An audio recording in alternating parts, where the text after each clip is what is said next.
안녕하세요, 여러분.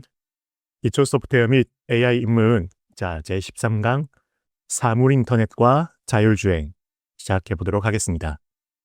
우리가 지난 시간까지는 인공지능에 대해서 계속 이야기를 하고 있었죠. 그리고 특히 최근에는 챗GPT로 대표되는 LLM 인공지능이 이제 각광을 받다 보니까 많은 사람들이 그 인공지능에 대해서 조금은 좁게 생각하고 있는 게 아닌가 하는 생각이 듭니다. 하지만 인공지능은 이미 우리들 주변에 많이 존재하고 있고요. 오늘은 사물인터넷이라는 단어도 새롭게 배워볼 텐데 사물인터넷과 인공지능들이 어떻게 연결되어 있는지 한번 살펴보도록 하겠습니다.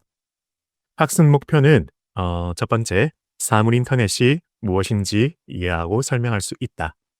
두 번째는 스마트 자동차 그리고 스마트 가전이 가지는 의미에 대해서 이해하고 설명할 수 있다.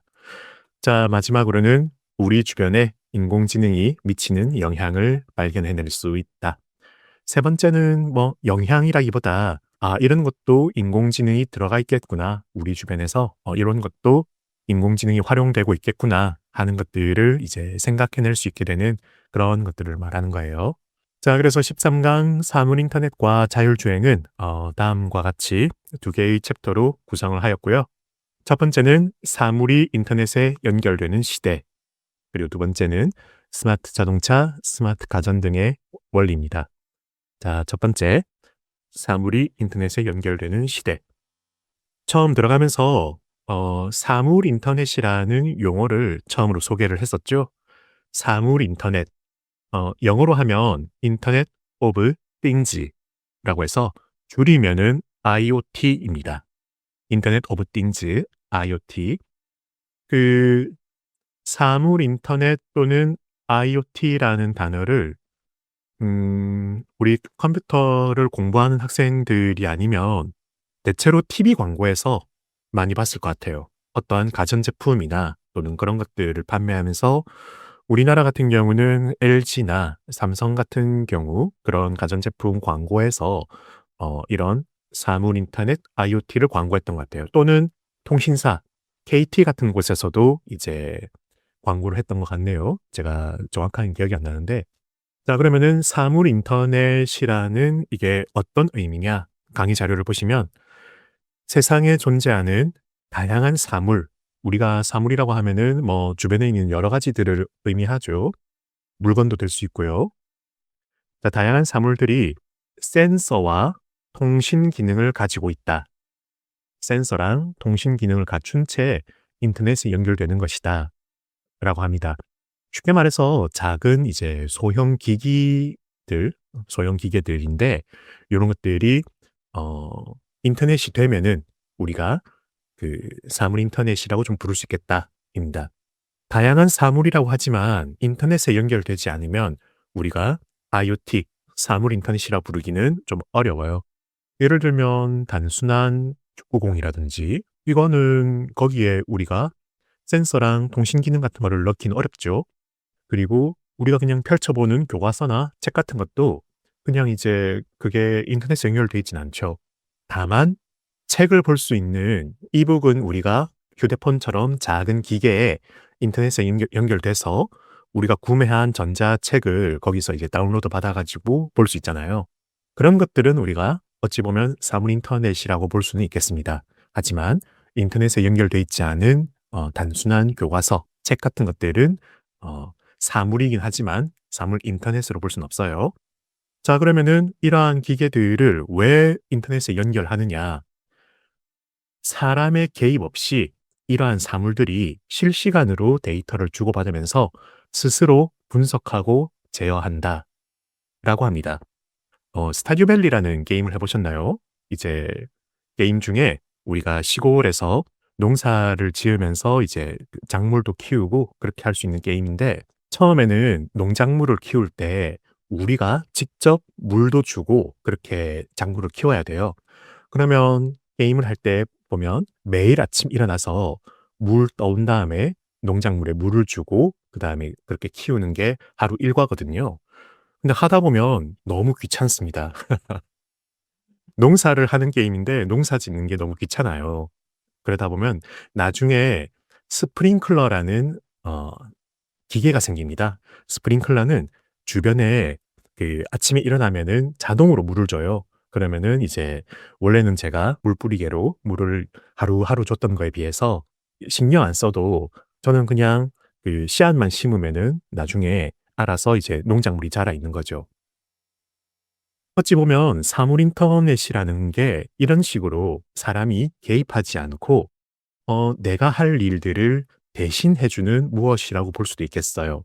실제로 스마트팜, 이제 우리가 그 농장을 기계화해서 스마트팜이라는 것도 하고 있는데, 사실 방금 제가 게임에서 예시를 들었지만 단순하게 농작물에 물만 계속 준다고 해서 우리가 스마트하다고 부를 수는 없습니다. 사물 인터넷도 정도의 차이는 있지만 단순히 정해진 시간에 물만 꼬박꼬박 준다라는 건 아니에요. 왜냐하면 경우에 따라서는 3 일에 한 번씩 물을 준다든지, 또는 밖에 비가 왔다. 그럼 그런 날은 물을 주면 안 될 거고요. 뭐 큰 차이는 없을 수 있겠네요. 뭐 어차피 비가 왔으니까. 주변의 온도와 습도와 그런 이제 상황을 보고 그때그때 상황에 맞는 적당량의 물을 자동으로 주는 것이 필요한 거죠. 사실 사람은 눈으로 이제 그 식물을 키우는 것에 대한 지식이 있다고 하면은 눈으로 보면서 '아, 이때는 물을 많이 줘야 된다.'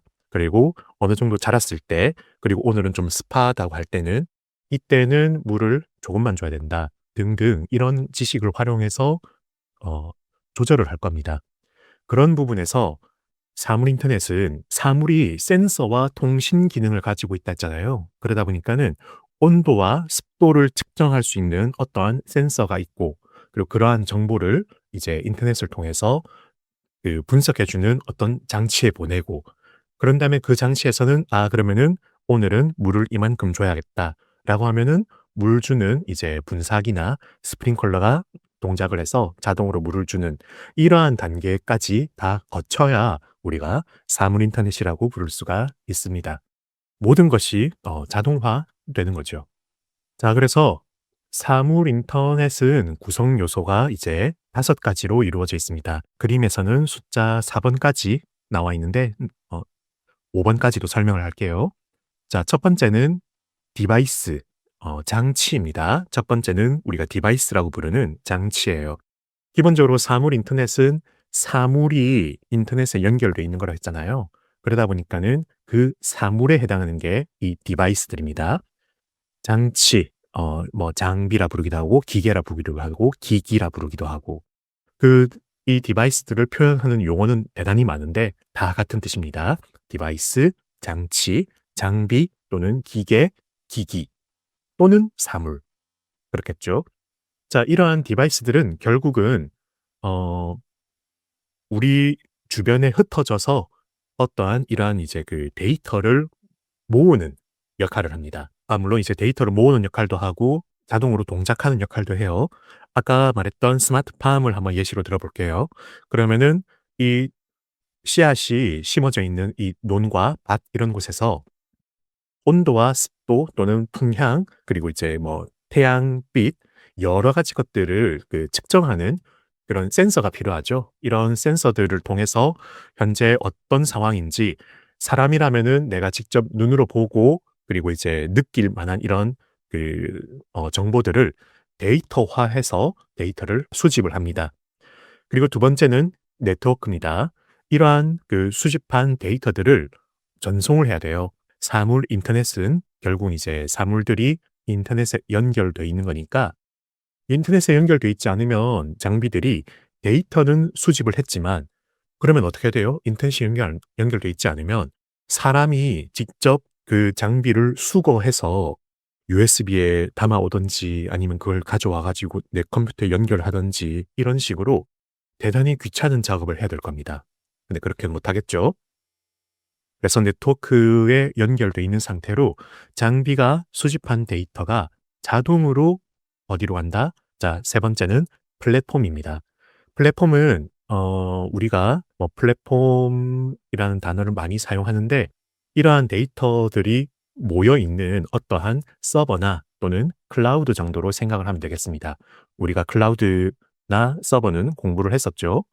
자, 그래서 이러한 플랫폼에 데이터가 모이면은 이 플랫폼 안에서는 이 데이터를 근거로 바탕으로 계산을 하기 시작해요. 아, 이 정도면은 어떻게 해야 되지? 요 정도면 어떻게 할까? 그런 판단을 하게 되고 분석을 하는 거죠. 네 번째로는 서비스입니다. 이러한 플랫폼에서는 그 모아온 정보들을 분석을 하고 서비스를 통해서 사용자에게 보여주게 됩니다. 그럼 사용자는 이제 휴대폰만 보면서 내가 직접 밭에 나가지 않아도 현재 밭에 있는 상태를 알 수가 있게 되는 거죠. 아까 말했던 온습도 정보도 알 수 있고, 물을 얼마나 줬는지, 그리고 만약에 CCTV가 연결돼 있다. CCTV도 장비로 볼 수 있죠. CCTV가 수집하는 데이터는 그 영상 화면일 겁니다. 그런 영상 화면들조차 네트워크를 통해서 전달을 해주면서 우리는 휴대폰으로도 나의 밭을 원격으로 관리할 수 있게 되는 거죠. 그러면서 자동으로 준 것들에 대한 결과도 확인할 수 있고, 또는 물이 모자란 것 같은데 라고 하면 제가 직접 조작을 해서 물을 줘라 라고 명령을 내릴 수도 있을 겁니다. 그런 식으로 되겠죠. 자, 그리고 다섯 번째는 맨 위에 보시면은 디바이스 보안, 파이어월, 인증, 암호화 키 등등 여러 가지 보안 기술들이 있습니다. 우리가 지난 몇 강인지는 제가 정확한 기억이 안 나는데 개인정보 보호랑 이런 암호화 기술에 대해서도 한번 언급을 했었죠. 이런 사물 인터넷이 편리하게 동작하는 건 좋지만 이 모든 것들은 보안이 아주 중요한 부분이라는 것을 알아두셔야 됩니다. 그래서 사물 인터넷의 구성 요소는 디바이스, 네트워크, 플랫폼, 서비스, 마지막으로 보안 까지 해서 이렇게 다섯 가지로 구성 요소를 볼 수 있겠습니다. 자, 그래서 이러한 이제 사물 인터넷은 데이터 사이클을 가지게 됩니다. 방금 스마트팜으로 설명을 드렸는데 스마트워치로 한번 살펴보죠. 자, 첫 번째는 수집입니다. 데이터 수집, 그리고 데이터 전송, 데이터 분석, 데이터 실행. 자, 첫 번째 데이터 수집 단계는 우리가 스마트워치 같은 경우는 손목에 차게 되죠. 손목에 스마트워치를 착용을 하고 일상생활을 한다든지 또는 운동을 한다든지 어떤 우리가 활동을 함에 따라 우리의 신체 정보를 수집을 할 겁니다. 그 스마트워치 내에 센서가 있고 우리의 심박수라든가 또는 걸음수, 내 위치, 또는 이제 잠자고 있을 때는 수면 패턴까지 그런 다양한 정보를 수집을 하겠죠. 자, 그 다음에 전송 단계입니다. 아까도 말씀드렸지만 이러한 사물 인터넷은 장비가 단순히 데이터를 수집하는 것만으로 끝나면 안 됩니다. 네트워크가 반드시 연결돼 있어야 되고, 그렇다 보니까 이 어려운 점이 많이 생겨요, 생각보다. 왜냐하면 이런 이제 스마트워치 같은 것들은 그나마 좀 괜찮은 편이에요. 왜냐하면 내가 손목에 차고 있다가 데이터를 수집을 하고 일반적으로는 내가 들고 있는 휴대폰 있죠? 스마트폰. 스마트폰과 스마트워치가 서로 좀 자동으로 연동이 돼 가지고 스마트워치는 인터넷이 안 되더라도 그냥 이제 가까이 있는 내 스마트폰과는 통신을 할 수가 있거든요. 그런 가능성이 크죠. 그러면은 실제로 인터넷은 내 스마트폰을 통해서 이제 클라우드나 다른 서비스로 갈 수가 있습니다. 그러면은 내가 어떤 스포츠 브랜드의 서비스를 사용하고 있다. 그러면은 스마트워치를 통해서 데이터를 수집하는 것들을 내 스마트폰으로 가고 스마트폰은 모 스포츠사의 서비스 쪽으로, 플랫폼 쪽으로 데이터를 보내게 되는 거죠. 그럼 거기서 이제 내 정보를 보고 지금 무슨 문제가 있는 거 아닙니까? 신체에 어떤 문제가 있는 거 아닌가요? 또는 운동을 계속한 것에 대해서 한 달간 운동 습관이나 이런 것들을 분석해서 정보를 보여주기도 한다든지 맞춤형 운동을 추천해 준다든지 그렇게 할 수 있는 거죠. 그래서 이제 2단계가 전송이었고 방금 말씀드렸던 게 3단계 분석이었어요. 스마트폰을 통해서 데이터를 스포츠사의 플랫폼이나 이런 클라우드 쪽으로 보내면은 클라우드 서버에서는 AI를 활용한다든지 다양한 분석 알고리즘을 통해서 이런 내 신체 정보를 분석을 할 겁니다. 그리고 그 분석된 것들에 대해서는 이제 4단계는 실행입니다. 그 분석 결과를 알려준다든지 또는 만약에 진짜 만약에 이거는 이제 가정이지만 사용자가 심박수가 낮다.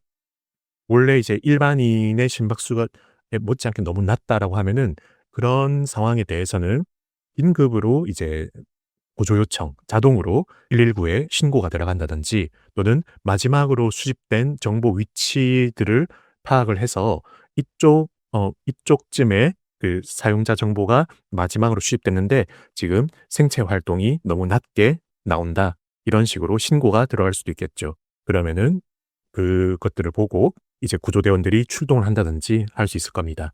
실제로 어 혼자 사시는 어르신들을 대상으로 이러한 IoT 웨어러블 장비들 또는 집 안에 두고 어르신들의 그 활동들을 감지해서 어르신들이 혼자 사고가 난 건 아닌지 아니면은 아프셔 가지고 움직이지 못하는데 사람들이 알지 못한 채 그냥 계속 있는 건 아닌지 등등을 파악하는 여러 사물 인터넷 장비들이 나오기도 했었죠. 이거는 아까 설명드렸던 스마트팜의 사례입니다. 스마트팜도 이제 농사를 똑똑하게 짓자라고 하는 거죠. 원래는 이제 우리가 사실 농사라고 하면 기존에는 정말 사람이 인력, 몸으로 일을 하는 그 대표적인 이제 어떤 일의 대명사처럼 생각이 되어 왔잖아요, 농사라고 하면. 그런데 그런 농사들이 많은 부분들이 자동화되고 기계화되었습니다. 우리가 방금 말한 이제 자동화, 기계화는 결국 사물 인터넷을 통해서 이루어지고 있습니다. 사물 인터넷을 통해 이러한 이제 스마트팜 내부에 토양 수분, 온습도, 이산화탄소 농도, 일사량, 그리고 벌레가 있는 건 아닌지 그 카메라를 통해서 잎사귀 같은 것들을 찍어서 병충해 이미지 이런 것까지 분석을 하면서 이제 정보를 수집을 하고요. 그 스마트팜에 있는 이런 것들도 이제 방금 농사 정보 데이터들을 수집해서 처리하는 이런 클라우드나 분석 정보로 보낼 수가 있겠죠. 통신을 합니다. 마찬가지로 분석을 하고 마지막으로는 그 분석 결과에 따라서 실행, 물을 줄 거냐 또는 빛의 세기를 얼마나 할 거냐, 통풍을 좀 시켜줄 거냐, 그러면 이제 환기구를 연다든지 여러 가지 그 조치들을 취할 수가 있겠죠. 자, 그래서 IoT는 이런 데이터들이 수집하고 전송하고 분석하고 실행하는 이런 4단계를 거쳐서 우리가 자동화라 부르는 이런 활동들을 하게 됩니다. 자, 그래서 IoT가 IoT, 인터넷 오브 띵즈 이런 IoT가 가져온 변화가 많이 있죠. 물론 이제 이 사물 인터넷이 지금 완성 단계는 아닙니다. 앞으로도 계속해서 더 발전을 해야 되고요. 우리가 알게 모르게 조금씩 이 IoT 기술들이 우리 주변에 들어오면서 우리의 삶을 편하게 하고 있을 거예요. 예를 들면은 집집마다 좀 경우가 다를 수도 있는데 로봇 청소기 같은 것들도 지금 여러분 가정을 돌아다니면서 청소를 하는 집도 있을 거고요.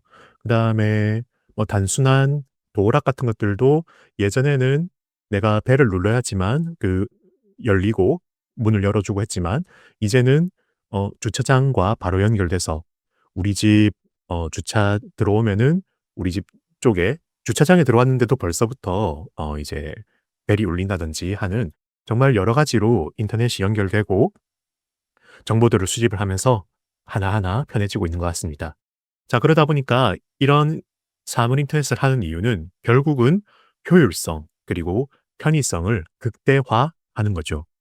우리 사람이 개입하지 않아도 내가 직접 움직이지 않아도 내가 행동하지 않아도 생각하지 않아도 기계 스스로 이러한 데이터들을 모아가지고 판단을 하고 그거에 적당한 행동을 하게 됩니다. 그렇죠? 그러다 보면은 궁극적으로는 이제 시간과 자원의 낭비를 줄여줍니다.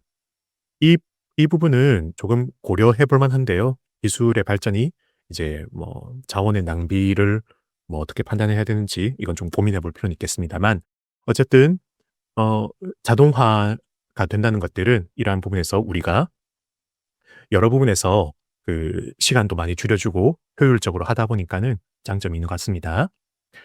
자, 사물 인터넷의 단점과 위험. 이렇게 편리한 그 사물 인터넷이지만 상대적으로 이제 문제점도 많아요.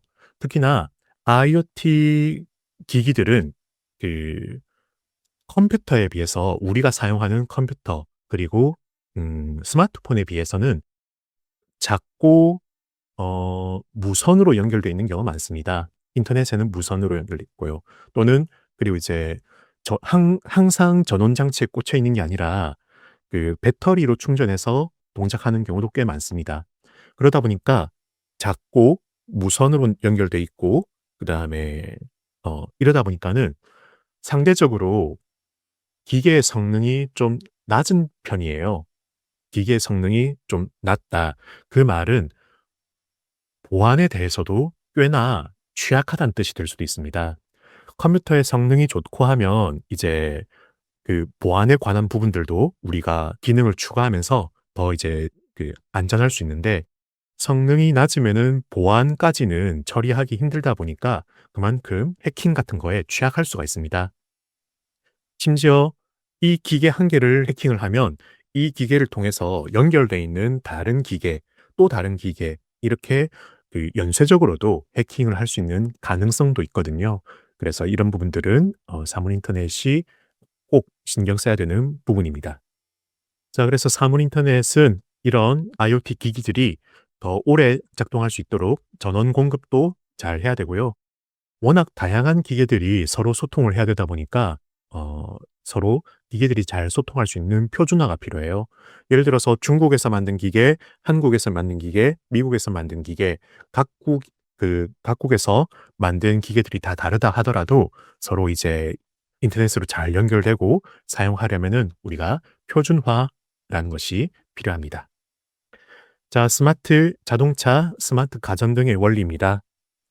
사실 방금 우리가 사물 인터넷을 이야기했기 때문에 스마트 자동차와 스마트 홈은 방금 말한 사물 인터넷에서 크게 벗어나진 않아요. 자, 여기 자료를 보시면은 스마트 자동차, 스마트 홈, 그리고 커넥티드 카라는 표현을 썼어요. 이 사물 인터넷은 정말 다양한 이름을 가지고 있습니다. 어쨌든 이런 기계들이 그 인터넷과 연결돼서 무언가 자동으로 하고 싶다라는 이런 의미로 이제 사물 인터넷이라는 단어를 사용하는데 자동차에서는 또 이제 연결되었다는 의미로 커넥티드 카라는 표현도 사용하고 있습니다. 우리는 이제 그 여기서는 단어만 이렇게 설명을 하고 스마트 자동차라고 계속 말씀드릴게요. 자, 스마트 자동차와 스마트 홈도 이렇게 IoT와 연결이 되어서 다양한 것들을 그 자동으로 처리하려고 합니다. 자, 그런데 스마트 자동차와 스마트 홈은 다른 사물 인터넷과는 조금의 차이는 있어요. 아까 제가 설명드렸던 사물 인터넷 같은 경우에는 상대적으로 기계의 성능이 우리가 사용하는 컴퓨터나 스마트폰보다는 기계의 성능이 좀 낮기 때문에 좀 단점이 있다. 뭐 그런 말씀을 드렸는데 스마트 자동차 그리고 우리 스마트 홈은 엄청나게 크잖아요. 엄청나게 크고 그리고 우리가 충분한 그 공간이 됩니다. 어떤 이제 그 자동차나 집에는 내가 필요하다고 하면은 그거를 실을 수 있을 만큼의 공간이 있어요. 그러다 보니까는 여기에는 충분한 양의 전력 그리고 그 처리 장치 이런 것들을 포함을 할 수가 있습니다. 즉 우리가 처음에 그 휴대폰이 스마트폰으로 되면서도 대단한 혁신이 있었는데 우리가 실제로 그 자동차와 집에서 보내는 시간이 상당히 많죠. 이런 것들마저 스마트폰처럼 똑똑해지면은 대단히 많은 것들을 할 수 있게 되겠죠. 자, 그래서 이런 이제 그 스마트 자동차, 스마트 홈 이런 이제 그 똑똑한 기계들이 가지는 핵심 동작들이 있는데 아까 설명했던 데이터의 수집, 전송, 분석 그리고 제어였나요? 이것과 크게 다르진 않습니다. 자, 여기서는 또 다른 이름, 똑똑한 기기라고 표현했네요. 똑똑한 기기. 스마트 띵즈라고도 표현합니다. 스마트 띵즈.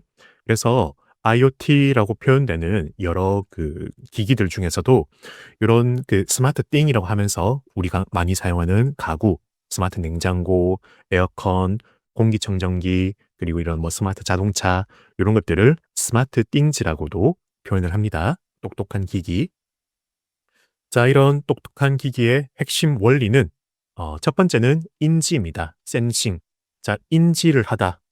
사람으로 치면은 눈으로 보고 지금 어떤 일이 일어났구나 하는 거를 인지하고 느끼는 거죠. 정보를 받아들이는 겁니다. 그래서 스마트 자동차든 스마트 홈이든 이러한 현재 상황에 대한 정보를 수집하는 것, 정보를 정확하게 모아가지고 내가 필요한 정보를 모으고 수집하는 센싱 기술이 첫 번째입니다. 그래서 특히 스마트 자동차 같은 경우는 카메라라든지 이런 것들을 통해서 앞에 사람이 있는지, 옆에 다른 차가 없는지, 횡단보도 신호등 이런 것들을 보고 판단을 해야겠죠. 스마트 냉장고 같은 경우는 안에 있는 음식물이나 이런 것들의 이미지를 통해서 현재 냉장고에 어떤 음식이 있고 또는 어떤 재료들을 통해서 그 요리를 할 수 있는지 레시피 추천이라든지 이런 거를 할 수 있게 될 겁니다. 자, 그리고 판단입니다. 아까 설명드렸던 분석에 해당하는 부분이죠. 자, 그러면은 그 스마트 자동차 같은 경우는 카메라로 주변에 있는 상황을 그 촬영을 해서 바로 앞에 그 보행자가 있다 또는 다른 차가 있다라는 거를 인지를 했으면은 그거에 대해서 판단을 내려야겠죠. 지금 그냥 가도 되는 상황인지 아니면은 앞차의 속도에 맞춰서 그냥 따라가면 되는 수준인지 그런 것들에 대한 판단을 할 겁니다. 물론 이러한 판단은 우리가 지난 시간에 배웠던 알고리즘이나 또는 인공지능 같은 여러 기술들을 활용을 해서 어 상황에 대한 판단을 내리게 되겠죠. 자, 그런 판단을 내리게 됐으면은 마지막으로는 실행입니다. 실행 또는 제어라고 하고요. 그러면 이제 지금 멈춰야 되는 상황이다라는 판단을 내렸으면은 스마트 자동차 같은 경우는 브레이크를 실행하거나 제어하는 이런 단계가 필요합니다. 또는 스마트홈 가정 같은 경우는 안에 있는 음식물이 지금 유통기한이 지났다. 좀 이제 상했다라는 판단을 내렸으면은 자기 혼자 그 판단 내리고 '아 이거 상했네.' 하면서 알고 있는 게 아니라 그 소유주한테 알려줘야겠죠. 휴대폰이나 그 냉장고에 있는 알림 기능 등을 통해서 "지금 어떤 식재료가 상했으니 이런 거는 버리십시오."라고 알려주는 그런 단계까지 필요할 겁니다. 자, 그래서 그 스마트 홈 같은 경우는 사실 어 다양한 가전기구들 우리 그 냉장고 그리고 또 이제 뭐 청소기나 공기청정기 여러 가지 이런 기계들이 함께 어우러져 가지고 우리 일상생활들을 돕는다고 하면은 스마트 자동차 같은 경우는 이제 우리의 이동을 돕게 되겠죠. 자, 이런 스마트 자동차 같은 경우는 좀 대표적인 그 기술들이 몇 가지 있는데 IoT뿐만이 아니라 첫 번째는 커넥티드 카 연결 기술입니다.